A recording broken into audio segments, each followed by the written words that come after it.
लद्दाख में people liberation army के जवानों को लो क्वालिटी के विंटर कपड़ों की वजह से किस किस परेशानी का सामना करना पड़ रहा है। इंडियन नेवी के सभी फ्रंटलाइन वॉरशिप्स अभी किस वजह से अपने फुल पोटेंशियल का इस्तेमाल नहीं कर सकते हैं। साथ ही ये दुश्मन के सबमरीन के लिए एक ईजी टारगेट क्यों बन सकते हैं। रशिया से खरीदे गए अपने एडवांस Mi-17 हेलीकॉप्टर में चाइना की तरफ से अभी एक अननोन ECM पॉड को इंटीग्रेट करके टेस्ट किया जा रहा है और हमारी हाइपरसोनिक टेक्नोलॉजी डेमोन्स्ट्रेटर व्हीकल की नेक्स्ट ट्रायल DRDO के लिए एक चैलेंजिंग टास्क क्यों होने वाला है। ऐसे ही कुछ और खबरों के बारे में हम आज की वीडियो में बात करने वाले हैं। नमस्कार दोस्तों, मेरा नाम है अंशुमन नायक और आप सभी का बहुत बहुत स्वागत है इंडियन डिफेंस न्यूज की डिफेंस टॉक सीरीज में, जहां पर हम रोज नए नए डिफेंस अपडेट्स के बारे में बात करते हैं। तो चलिए देर न करते हुए आज की वीडियो शुरू करते हैं।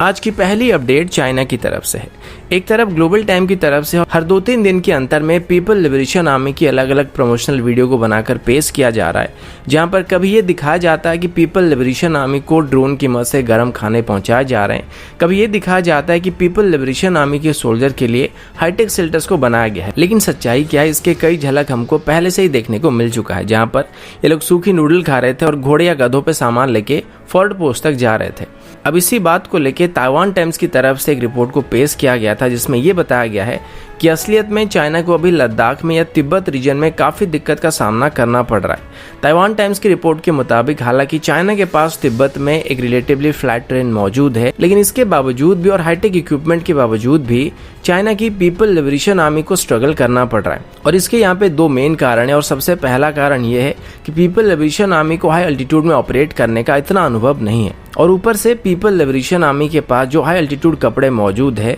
वो इतने अच्छे क्वालिटी के नहीं है। चाइना की तरफ से भले ही सिनेमैटिक वीडियोज को बीच बीच में अपलोड किया जाता है, लेकिन हाई अल्टीट्यूड में ऑपरेट करना इतना आसान काम नहीं है। पीपल लिबरेशन आर्मी के पास आमतौर पर 9000 फीट तक ऑपरेट करने लायक अनुभव है और अभी वो उसी हिसाब से इक्विप्ड हैं, लेकिन जब उनको 12000 फीट या उससे ज्यादा ऊंचाई में ऑपरेट करना पड़ रहा है तो वो वहाँ पे फंस रहे हैं, क्योंकि ये जो 3000 फीट का डिफरेंस ये असल मायने में काफी ज्यादा डिफरेंट है। पीपल लिबरेशन आर्मी के पास जो गियर मौजूद है वो 9000 फीट तक तो ऑपरेट करने लायक ठीक ठाक है, लेकिन इनको 12000 फीट या उससे ज्यादा ऊंचाई पर इस्तेमाल करने से कोई खास फायदा नहीं होने वाला है और ये मुश्किल से -20 डिग्री तक के टेम्परेचर में ही काम कर पाएंगे।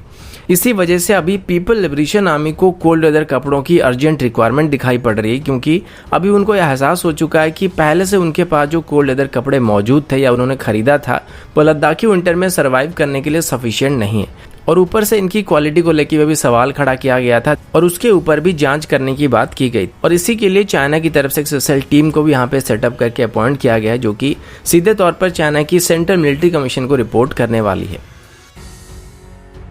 अगला अपडेट इंडियन नेवी की तरफ से है। आप सबको पता होगा कि हाल ही में ही भारत यूनाइटेड स्टेट, जापान और ऑस्ट्रेलिया के साथ मिलकर मैलवेयर एक्सरसाइज में पार्टिसिपेट कर रहा था और ये भारत के लिए एक बहुत ही अच्छा मौका था, जहां पर हम वर्ल्ड क्लास की नेवीज के साथ जॉइंट ऑपरेशन को कर रहे थे और साथ ही मॉडर्न नेवल टैक्टिक्स और एक्सपीरियंस को गेन कर रहे थे। लेकिन इसी दौरान कुछ सीरियस इशू भी सामने आई है। बिजनेस स्टैंडर्ड में इसको लेकर एक रिपोर्ट आया था, जिसमें ये बताया गया कि साउथ ब्लॉक की तरफ से अभी हमारी नेवी की ऑपरेशनल कंडीशन को लेकर काफी चिंता जाहिर किया गया है और हमारी नेवी की ऑलमोस्ट 140 वॉरशिप्स में अभी सोनार, एंटी सबमरीन वॉरफेयर हेलीकॉप्टर और टॉर्पेडो जैसे मेन कॉम्बैट सिस्टम की शॉर्टेज दिखाई पड़ रही है, जिसकी वजह से इनकी कॉम्बैट इफेक्टिवनेस काफी हद तक रिड्यूस हो जाती है। इंडियन नेवी की अगर सभी मॉडर्न वॉरशिप्स की बात करें तो इनको 1997 के बाद बनाया गया है, यानी कि काफी बेहतरीन वेसल है। लेकिन अगर हमारी सबसे बेहतरीन डिस्ट्रॉयर यानी कि कोलकाता क्लास की INS कोलकाता और INS चेन्नई की बात करें तो ये दोनों जब मैलवेयर एक्सरसाइज में पार्टिसिपेट कर रहे थे तो इनके पास एक्टिव टोड अरे सोनार मौजूद नहीं था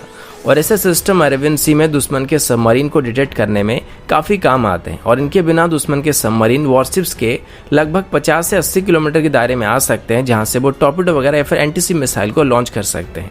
अब इसके अलावा इंडियन नेवी के ज्यादातर वॉरशिप्स में नेवल मल्टीरोल हेलीकॉप्टर भी मौजूद नहीं है और आमतौर पर हेलीकॉप्टर्स में डंकिंग सोनार मौजूद होता है, जो कि दुश्मन की सबमरीन को डिटेक्ट करने में काफी मदद करते हैं। लेकिन अभी भारत के पास कुल मिलाकर ऐसे 10 से हेलीकॉप्टर मौजूद है, जो कि एक हद तक काफी पुराने हो चुके हैं और इनमें अभी 4 से 5 हेलीकॉप्टर ऐसे होते हैं जो कि हमेशा ऑपरेशनल कंडीशन में रहते हैं और इन्हीं 10 हेलीकॉप्टर्स को हमारे 40 के आसपास मेन वॉरशिप्स में इस्तेमाल किया जाता है। हालांकि अभी भारत की तरफ से MS-60R हेलीकॉप्टर भी खरीदे गए और जब इनकी डिलीवरी शुरू हो जाएगी तो ये प्रॉब्लम आने वाले 1 से 2 साल के अंदर सॉल्व हो जाएगी। लेकिन एक्टिव टॉर्ड अरे सोनार की बात करें तो 2014 से इसके लिए एक डील को जर्मनी के साथ साइन किया गया था, जिसके अंदर 6 सोनार को खरीदने का फैसला किया गया था। लेकिन 6 साल के बाद भी अभी तक हमें बस 2 ही सोनार को डिलीवर किया गया था। इसी वजह से नेवी अभी इनको एक्सचेंज करके इस्तेमाल कर रही है। मतलब पहले इसको INS मैसूर में इंटीग्रेट किया गया था, लेकिन जैसे ही INS मैसूर को रिफिट करने के लिए भेजा गया तो इसको INS दिल्ली में शिफ्ट कर दिया गया था। और अभी एडिशनल 8 ऐसे सोनार के लिए भी ऑर्डर को प्लेस किया गया, लेकिन ये कब तक डिलीवर किए जाएंगे ये देखने वाली बात है। अगला अपडेट इंडियन ओशन को लेके है। आप सभी को याद होगा, मैंने आप सभी को 2 या 3 दिन पहले बताया था कि यूनाइटेड स्टेट की तरफ से अभी इंडो पैसिफिक में ऑपरेट करने के लिए एक स्पेसिफिक नेवल फ्लीट को तैयार करने का प्लान किया जा रहा है और इसको अभी यूएस नेवी की सेक्रेटरी केनेथ ब्रेथवाइट की तरफ से बताया गया था। अब इस नए फ्लीट का नाम फर्स्ट फ्लीट रखा जा सकता है और इसकी जो बेस होने वाली वो शायद सिंगापुर में होने वाली है, जो कि इंडियन ओशन रीजन में चाइना की गतिविधि को रोकने के लिए एक मेजर रोल प्ले कर सकता है। अब भले ये भारत के लिए एक अच्छी बात होने वाली है, लेकिन चाइना के लिए एक बहुत ही चिंताजनक बात है, क्योंकि अगर ऐसा हुआ तो इंडियन ओशन रीजन में चाइना का राज करने का जो सपना है वो टूट जाएगा। इसी बात को लेके अभी चाइना की तरफ से काफी शार्प रिस्पांस दिया जा रहा है, जहां पर चाइना का ये कहना है कि भले यूनाइटेड स्टेट की तरफ से सबको ये दिखाने की कोशिश की जा रही है कि चाइना सबके लिए खतरा है, जबकि असल मायने में यूनाइटेड स्टेट के पास दुनिया की सबसे ताकतवर नेवी मौजूद है और पूरे दुनिया भर में यूएस नेवी के बेस मौजूद है और अभी भी यूएस की तरफ से अलग अलग जगहों में अपनी बेस को बनाने की कोशिश की जा रही है। और असल मायने में दुनिया भर की सभी देशों को यूनाइटेड स्टेट की इस पॉलिसी से खतरा है, जबकि चाइना का मेन एम ग्लोबल पीस को मेंटेन करना है। वैसे आमतौर पर हम लोग पाकिस्तानी जोक्स को सुनते आ रहे थे, लेकिन आज एक चाइनीज जोक को भी हजम कर लीजिए। अब इसके बदले में यूनाइटेड स्टेट की तरफ से कहा गया कि इंडियन ओशन रीजन में अपनी नई फ्लीट को डिप्लॉय करने के पीछे यूनाइटेड स्टेट का जो मेन उद्देश्य है वो अपने अलाइड नेशन के इंटरेस्ट को सेफ रखना है। और यूएस के मुताबिक यूनाइटेड स्टेट के लगभग सभी अलाइड नेशन अभी चाइना की वजह से खतरा महसूस कर रहे हैं। अगला अपडेट भी चाइना को लेके है। कुछ दिन पहले मैंने आप सभी को बताया था कि रशिया की तरफ से अभी चाइना को Mi-17 हेलीकॉप्टर की लेटेस्ट वेरिएंट को सप्लाई किया जा रहा है और इनको चाइना मेनली तिब्बत रीजन में और लद्दाख रीजन में ऑपरेट करने के लिए खरीद रहा है, क्योंकि चाइना के वर्तमान के हेलीकॉप्टर इस रीजन में सही से परफॉर्म नहीं कर पा रहे, क्योंकि उनका इंजन इतना पावरफुल नहीं है। इसी दौरान चाइना की Mi-171SH हेलीकॉप्टर को एक नई ECM पॉड के साथ देखा गया था। इसको लेके चाइना की तरफ से कुछ इमेजेस और वीडियोज को शेयर किया गया था। इसको लेके ये बताया गया था कि चाइना अभी कहीं पर एक एक्सरसाइज को कंडक्ट कर रही है, लेकिन ये लोकेशन कहाँ था इसके बारे में कोई जानकारी नहीं दिया गया था। चाइनीज रिपोर्ट के मुताबिक हेलीकॉप्टर पीपल लिबरेशन आर्मी की 73rd ग्रुप आर्मी का था और ये अपने विंग सेक्शन में ECM पॉड को कैरी कर रहा था। अब Mi-17 हेलीकॉप्टर्स में ECM पॉड का इस्तेमाल करना आम बात है और इसके लगभग सभी ऑपरेटर इसका इस्तेमाल करते आ रहे हैं और यहाँ तक कि इसके ऑपरेटर इसमें अपने हिसाब से ECM पॉड को इंस्टॉल कर सकते हैं। अभी भारत की बात करें तो भारत यूक्रेनियन ओरिजिन और इंडियन ओरिजिन ECM पॉड को अपने Mi-17 हेलीकॉप्टर में इस्तेमाल करता आ रहा है, लेकिन चाइना की तरफ से जिस ECM पॉड का इस्तेमाल किया जा रहा है इसके बारे में कोई जानकारी नहीं है। आमतौर पर ECM पॉड को दुश्मन के रडार्स को धोखा देने के लिए, मिसाइल के लॉक को तोड़ने के लिए या फिर मिसाइल को लॉक करने से रोकने के लिए इस्तेमाल किया जाता है, या फिर इसको दुश्मन के ट्रिपल ए गन के खिलाफ ऑफेंसिव रोल के लिए भी इस्तेमाल किया जा सकता है। आमतौर पर इनको दुश्मन के एरिया में डीप पेनिट्रेशन मिशन के लिए इस्तेमाल किया जाता है, ताकि दुश्मन को ये पता ना चले कि आप उनके टेरिटरी में घुसपैठ कर रहे हैं। और चाइना की तरफ से अभी ठीक इसी तरीके के एक्सरसाइज को कंडक्ट किया गया था। अगला अपडेट बॉर्डर रोड्स को लेके है। रिसेंटली होम मिनिस्ट्री की तरफ से भारत और चाइना के बॉर्डर में रोड्स को बेहतर करने के लिए लगभग 12,435 करोड़ सैंक्शन किया गया था। इसे बॉर्डर रोड्स को डेवलप करने के लिए फेज 2 सैंक्शन के तौर पर अप्रूव किया गया था और इसमें 32 नए रोड को बनाने का फैसला किया गया है। बताया गया कि इंडिया और चाइना की बॉर्डर में नए रोड्स को बनाने के लिए एनवायरमेंटल इशू आने की वजह से अभी तक क्लियरेंस नहीं मिल रहा था, जिस वजह से फेज 2 और फेज 3 स्टैंडर्ड की कंस्ट्रक्शन वहां पे पेंडिंग पड़े हुए थे।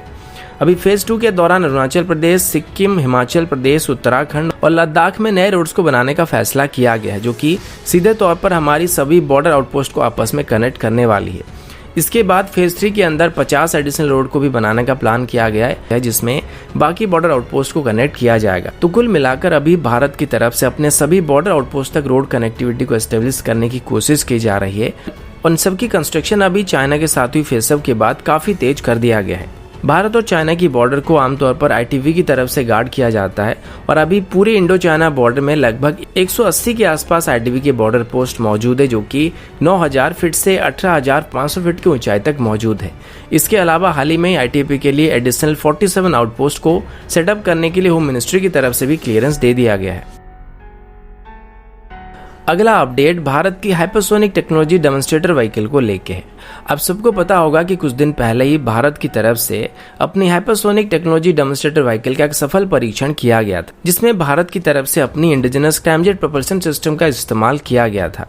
अब इस प्रोग्राम से जुड़े हुए ऑफिसर का कहना है आगे चल के इसके और भी टेस्ट करने का प्लान किया गया है और इसकी जो नेक्स्ट ट्रायल होने वाली है उसमें hypersonic technology demonstrator vehicle front firing को हटा दिया जाएगा, यानी कि ट्रायल के दौरान हमारा पूरा hypersonic technology demonstrator vehicle atmosphere के सामने एक्सपोज कर दिया जाएगा। अभी DRDO के साइंटिस्ट की तरफ से कंप्लीट नई रॉकेट मोटर को तैयार किया जा रहा है, जिसकी एरोडायनामिक फोर्स और काइनेटिक हीटिंग को कुछ हद तक रिड्यूस किया जा रहा है, जिससे हमारा क्रूज व्हीकल लॉन्च के दौरान थर्मल और स्ट्रक्चरल लोड को बियर कर सकेगा। लेकिन ये टेस्ट काफी रिस्की टेस्ट होने वाला है और इसके सफल होने के बाद ये DRDO का एक बहुत ही बड़ा अचीवमेंट बनने वाला है। और अगर सब कुछ सही रहता है तो 2024 तक हम एक कंप्लीट हाइपरसोनिक मिसाइल को डेवलप कर सकते हैं, जो कि कम से कम मार्क 5 से ज़्यादा रफ्तार को हासिल कर सकता है। DRDO की तरफ से अभी अपने एग्जिस्टिंग फैसिलिटी को भी अपग्रेड किया जा रहा है ताकि हमारे पास हाइपरसोनिक मिसाइल को बनाने के लिए सभी फैसिलिटी मौजूद रहे। और अभी DRDO की तरफ से हैदराबाद में एक विंड टनल फैसिलिटी को भी सेटअप किया गया है, जहाँ पर हमारी सभी फ्यूचर की हाइपरसोनिक मिसाइल को टेस्ट किया जा सकता है। तो दोस्तों,